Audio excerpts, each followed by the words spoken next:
আগে শিখতে হয় প্রেম মানে কি। তোর প্রেমের সঙ্গেই কেউ শিখায় নাই, আমি শিখাই দিই, মাথায় রাখিস।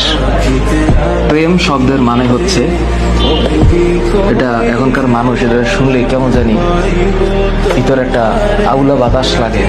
প্রেম শব্দের মানে হচ্ছে যত্ন। কেউ তোদের বলেছে? আজকে আমি বলে দিলাম, যার যত প্রেম তার যত্ন তত বেশি। আর এর সাথে আর একটা টুকুর করে একটা শব্দ মাঝখানে লাগিয়ে দিলেই খেলাটা অন্যভাবে ঘুরে যাবে। এই যত্নের নিঃশেষে আরেকটা শব্দ আছে দায়িত্ব, আর যত্নের ডান পাশে আরেকটা শব্দ আছে শ্রদ্ধা।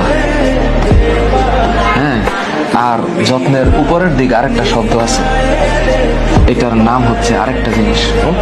এটা মানে এটা এই সত্যতা, এটার নাম হচ্ছে প্রেম।